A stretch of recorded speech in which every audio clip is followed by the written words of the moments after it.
નમસ્તે મિત્રો, તમારા અને અમારી ચેનલ માટે બીજા એક શાનદાર અપડેટમાં આપનું સ્વાગત છે।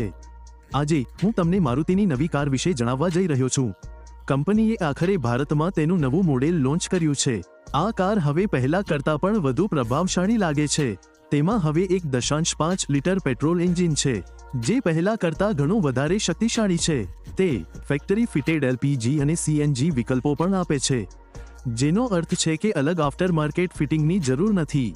કંપની એલપીજી અને સીએનજી બંને વેરિયન્ટમાં આ સુવિધા આપી રહી છે। એન્જિન શક્તિશાળી છે, પરંતુ તેમાં ઘણી ઉત્તમ સુવિધાઓ પણ છે। જેમ જેમ તમે કારને આગળથી જુઓ છો, ત્યારે તમને હવે એલઈડી હેડલેમ્પ્સ મળશે, જેમાં પહેલા હેલોજન હેડલેમ્પ્સ હતા। તેમાં ફ્રન્ટ પાર્કિંગ સેન્સર અને નવો મારુતિ લોગો પણ છે। એકંદરે કાર પહેલા કરતાં વધુ પ્રીમિયમ અને આકર્ષક લાગે છે।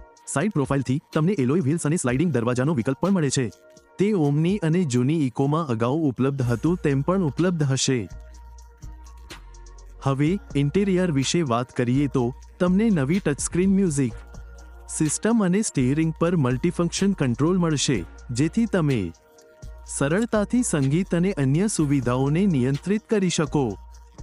કારની અંદર પૂરતી બેઠક જગ્યા પણ છે, જે તેને પરિવાર અને લાંબી મુસાફરી બંને માટે એક સંપૂર્ણ પસંદગી બનાવે છે। હવે સલામતીની વાત કરીએ તો સીટ બેલ્ટ ચેતવણી જેવી સલામતી સુવિધાઓ પણ શામેલ કરવામાં આવી છે, જે તેને પહેલા કરતાં વધુ સુરક્ષિત બનાવે છે। એક શક્તિશાળી એન્જિન અને સીએનજી વિકલ્પો આપે છે। આ કારની શરૂઆતની કિંમત આશરે 3 લાખ રૂપિયા છે અને રોડ પર આ કિંમત આશરે 35,000 રૂપિયા સુધી જાય છે। જો તમે એલપીજી વેરિયન્ટ લો છો તો તેની કિંમત આશરે 38,000 રૂપિયા સુધી પહોંચે છે। આ કાર હવે તમારા નજીકના મારુતિ શોરૂમમાં ઉપલબ્ધ છે। તો મિત્રો, મને આશા છે કે તમને વિડીયોમાં આપેલી માહિતી ગમશે। જો તમને વિડીયો ગમ્યો હોય તો કૃપા કરીને લાઈક કરો, ચેનલને સબસ્ક્રાઇબ કરો અને આ વિડીયો તમારા મિત્રો સાથે શેર કરો। શેર કરવાનું ભૂલશો નહીં।